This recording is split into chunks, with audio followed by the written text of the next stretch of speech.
to insult and say these things to a black American man because he doesn't. My father's name is Thaddeus Daniels. Terrell. Back in 2019, Jordan Peele dropped Us, and in this movie, there's a terrifying group called the Tethered.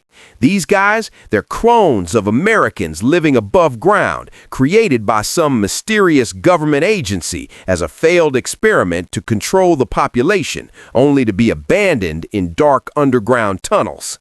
Listen to this. Tariq Nash borrows this idea to explain the difference between black Americans, aka FBA, and folks who just cosplay as us. These non-black imposters are called tethers. They attach themselves to our culture while throwing shade at it. Usually, you'll see them in the Nigerian American, Somali, or Caribbean communities. And while they might look like us, talk like us, and even benefit from our struggles, they'll still criticize everything about us. Now, not every non-black person is a tether. Only the ones hating on the black community while secretly riding on our grind get that label.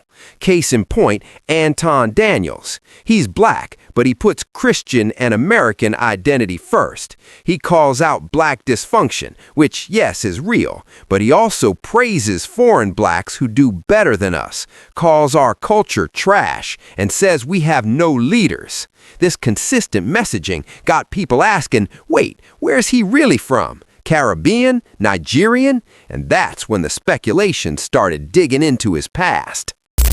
For him to insult and say these things to a black American man because he doesn't even know that he is crossing into territory. So this is a great topic to talk about today and how different we are when it comes down to black Americans and tethers thinking.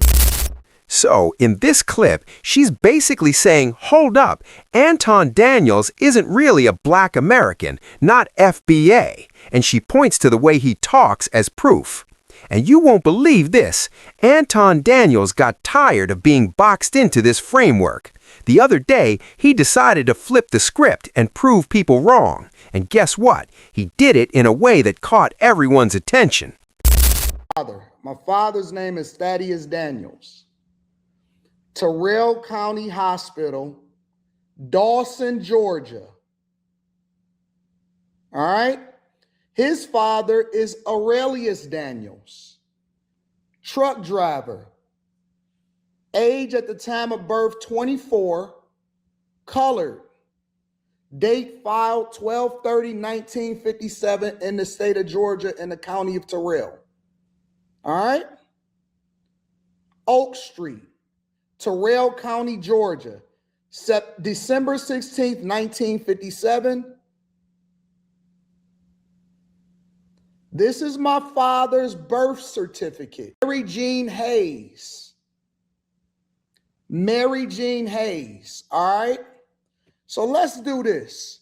For all of you fake that try to say and throw away tether, throw all of the tether and all of that shit, I got the death certificate, the birth certificate, the whole 9 yards. So that right there, that's his mother's birth certificate. Now, let me break down Anton because I've been catching a ton of backlash for years just for being positive about him. Sure, I've criticized him behind the scenes, but people keep telling me he's not black American. First off, I don't know a single Caribbean or African immigrant named Anton. That name pops up way more in historic African American households than anywhere else. But here's the truth many in black America avoid. We act like we don't produce people who talk like this, and if someone does, suddenly they can't be from our community. Now, yes, some black immigrants who aren't connected to us will speak this way to impress white people. We see it all the time. But the kicker? Plenty of black Americans, born and raised in the community, also speak like this. Look at people like Clarence Thomas, Condoleezza Rice, Thomas Sowell, and Dr. Ben Carson, extremely successful folks. Sowell went to Harvard, and Carson became a neurosurgeon at Michigan. So how do black Americans end up like this? Let's be honest, there's a reason. The problems they point out exist in black America. But here's the issue. As black Americans, we've done little to fix those problems. And so what happens? Fundamentally, the black community has created its own critics. Then, on the flip side, people ask, why don't they call out white Republican racism? That's when things get tricky.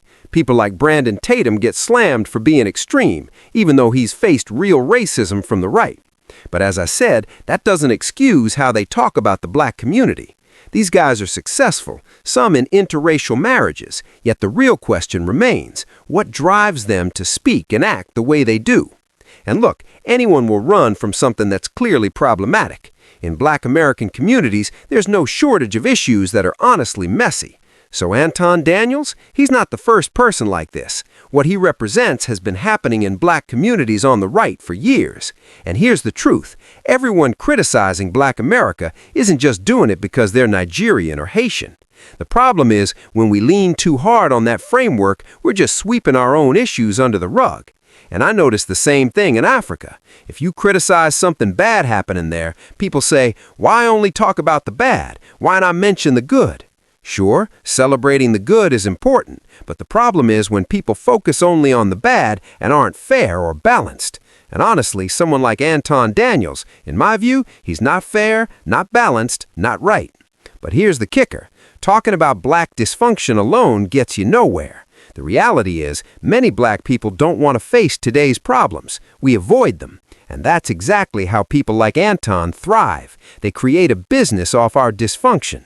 And yes, we get mad. You're profiting off our struggles. But the truth, many of us show in our actions that we don't want to deal with these problems.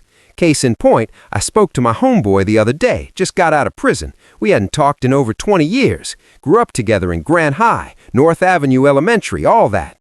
He's from Del Paso Heights like me, affiliated with the streets. But now, he doesn't even live there. Lives closer to a white community, way different from what I expected. Most of my friends from the Heights, their kids aren't going to Grant High anymore. My big brother's kid graduated from Granite Bay High. Families are moving their kids away from the black struggle. Look at places like Long Beach, used to have insane football talent, athletes going everywhere else. St. John Bosco, Mater Dei, Santa Margarita programs.